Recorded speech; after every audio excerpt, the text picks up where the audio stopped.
guys, it's Tommy here and welcome to a brand new Liverpool transfer news video where we will have a big update on the Tchouameni transfer saga, and also James Milner signed a brand new contract at Liverpool. What do you think about that? And we will also have big news on Keita's contract situation, and of course big updates on the Tchouameni transfer saga to Bayern Munich. So strap in and leave a like on this video. If you are new around here, make sure to subscribe and turn on the bell notification so you never miss the latest Liverpool transfer news updates coming daily on my channel. And according to David Ornstein in The Athletic, and also this was shared by James Pearce, who is a Liverpool correspondent working for The Athletic as well, Real Madrid have agreed a massive 100 million euro deal for Aurelien Tchouameni. That is around 85 million pounds. That is an absolutely insane amount of money for, yes, one of the biggest young talented midfielders in world football. But because Real Madrid missed out on Mbappe, they have like a 200 million pounds in the bank to burn. When it came to a bidding war between Real Madrid and Paris Saint-Germain, these clubs have so much money. Liverpool cannot compete financially with them, especially because, you know, Real Madrid missed out on Mbappe, so there was no way they would miss out on another big transfer. And according to The Athletic, the total package with bonuses and add-ons is worth 100 million euros, and Real Madrid have reached a verbal agreement with Monaco. So it looks like Tchouameni wanted to sign for Real Madrid, and that's why Real Madrid agreed the deal. If he wanted to come to Liverpool, maybe Monaco would have accepted a lower transfer fee, or maybe they would just say either you go to Real Madrid or you stay at Monaco. I'm not sure how much Monaco need the money, probably a lot, considering the French league was hit the hardest among the leagues when it comes to financial problems because of the pandemic. And Tchouameni recently decided to join Real Madrid.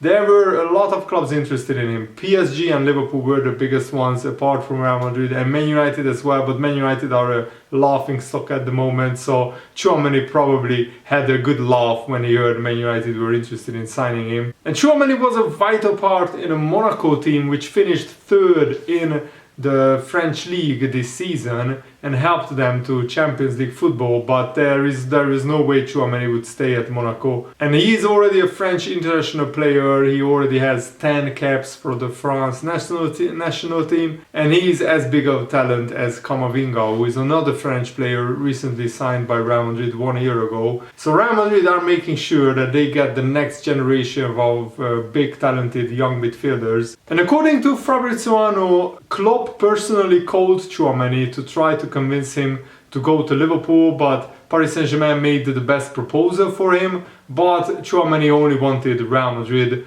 Personal terms have been agreed with Real Madrid in Paris before the Champions League final, and the breakthrough came in negotiations between the clubs yesterday. So it's basically a done deal with Real Madrid. Tchouameni is going to Real Madrid, which is a real shame because I think that Liverpool would have liked to sign a player as talented as Tchouameni, but Liverpool have already identified an alternative in the form of PSV Eindhoven's Sangare, who recently scored in an Africa Cup of Nations qualifier a few days ago. So he would be a lot cheaper than Tchouameni, around 30 million pounds, but I will make a different separate video on Ibrahima Sangare because he deserves to have a full detailed look for you guys. So yes, I'm disappointed that Liverpool didn't get Tchouameni, but for 85 million pounds I don't think he's worth that much, even if he becomes one of the best midfielders in the world. If Liverpool paid that amount to Tchouameni,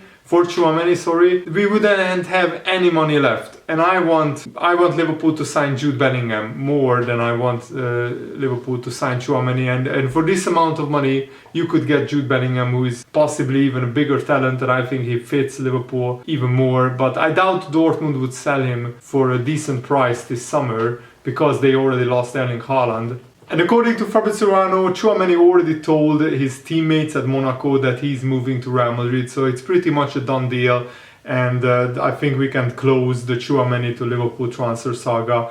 But I think for 85 million, I don't think Liverpool should have signed him. I will be honest, I think, as I said, I think for that money, Bellingham is more suitable for Liverpool and he's probably worth near that much. Tchouameni, I'm not too sure. I haven't seen too much of him. He's a brilliant player, I heard, and he's doing very well for the France national team. But for 85 million, you expect a player who will be guaranteed world class, and there is a high probability that Tchouameni will be world class. But Liverpool just don't have this amount of money sitting around to blow on one player, especially because the priority for Liverpool will be to sign a striker. Fabrizio Romano confirmed that Liverpool fans shouldn't worry about Sadio Mane leaving Liverpool, because Liverpool are already preparing proposals to sign a new striker this summer if Sadio Mane leaves Liverpool. So Fabrizio Romano confirmed this, and that's the plan, to sign one more striker for Liverpool, and we already have Fabio Carvalho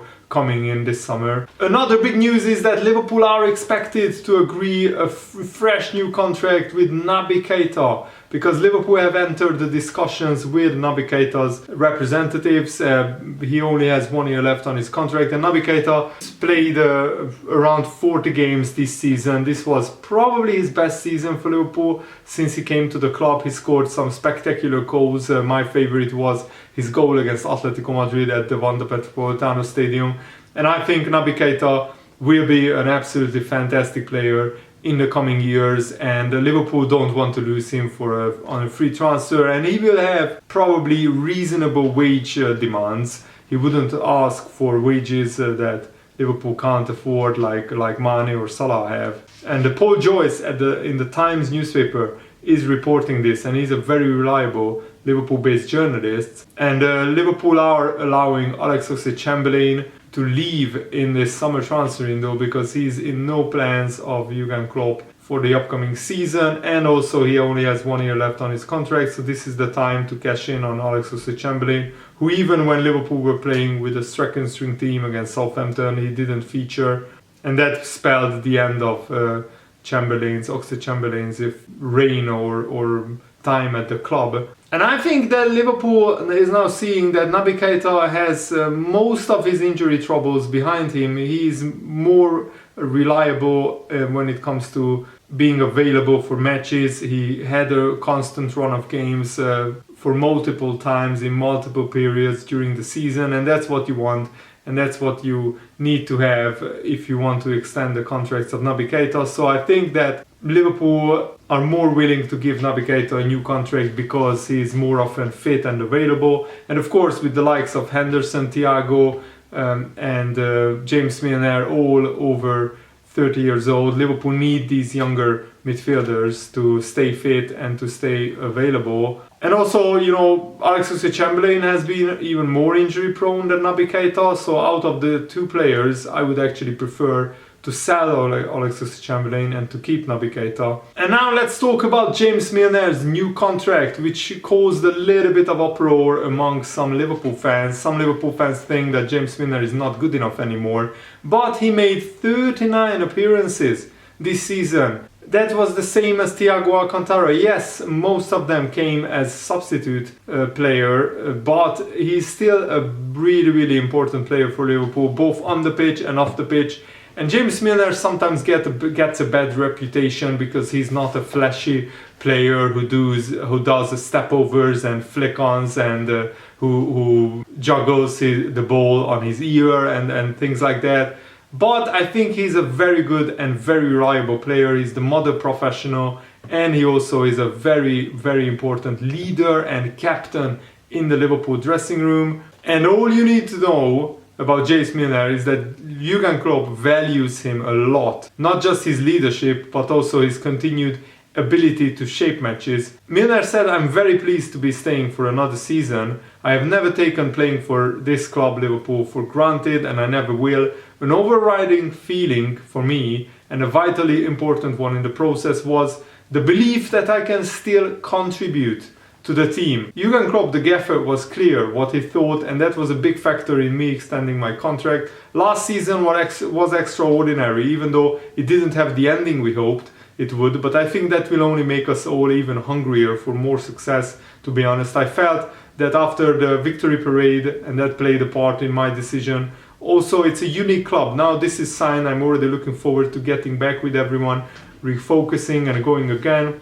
It's a brilliant dressing room to be part of. And I think if Jurgen Klopp thinks that Milner can contribute, and what is also crucial is that Milner extends his contract, signs a new contract on massively reduced wages. He was earning well over £100,000 weekly. I guess it will be 50 or 40,000 pounds now. And for that amount, to get a player of that experience, I think that's really a no-brainer deal, because it costs very little money for Liverpool to extend Milner's contract or give him a new one-year contract. And I think Jurgen Klopp values him, and we need as many great players in the squad as possible. And James Milner is a great player. He's not world-class, of course, anymore, but he's still a very, very, very important player. And he's a very reliable player as well. He already played 289 games for Liverpool. This season he played 39 games. Previous season 36, previous season 37, previous 45, 47, 40 and 45. So minimum every season he plays 36 games.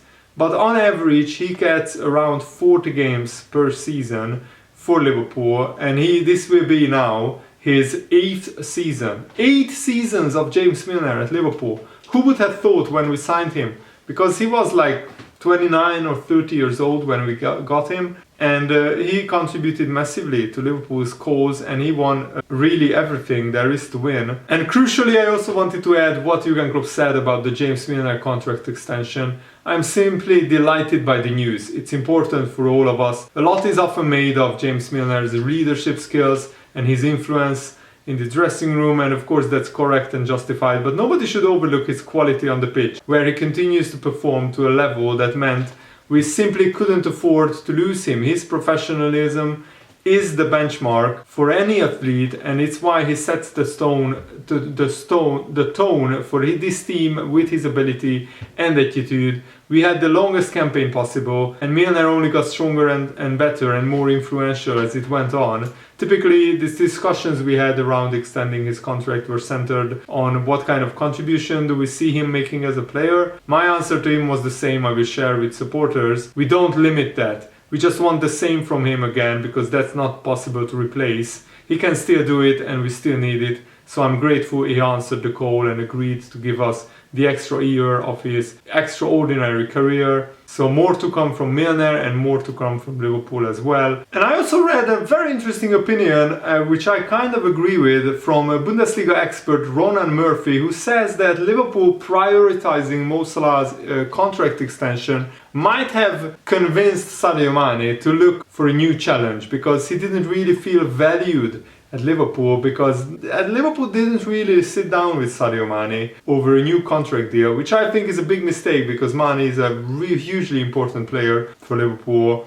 and he was a Liverpool legend for the past 6 years. And this is what the expert said: players always want to feel valued, and this is especially true about world-class players like Salah and Mane. Liverpool were probably right to prioritize Salah's future, as the stats speak for themselves, but it probably put some doubts in Mane's mind about his value at Liverpool. Bayern will probably give in to Liverpool's demands and pay up to 40 million euros for Mane, but it's likely that fee will include add-ons. Any add-ons will probably be Champions League related, because having a clause about winning the Bundesliga guarantees that add-on will be activated. So 40 million euros with a 30-year-old who has no desire to extend his contract is probably, you might argue, it's a fair transfer fee, even though I might want Bayern to pay more, but COVID has hit them as well, and they probably aren't as rich as some of the other big clubs in Europe, like Real Madrid, Barcelona. Yeah, Barcelona right now, but traditionally they are. PSG, Man City. Bayern are not in the same category, so we shouldn't expect them to pay 50 or 80 million pounds for Sadio Mane with 1 year left on his contract. And Sadio Mane, apparently, according to the reports, has already asked Thiago Alcantara whether he can move into Thiago's Bayern Munich home if of course the transfer goes through, and if he goes to Bayern. This comes courtesy of the independent newspaper, which is reporting that Sadio Mane is pushing for a move to Bayern Munich. I'm really excited for the new season and also for the new transfers that Liverpool are about to make. Thanks for watching. I will be keeping reporting on these transfers for you guys. Have a nice day. See you later. Goodbye.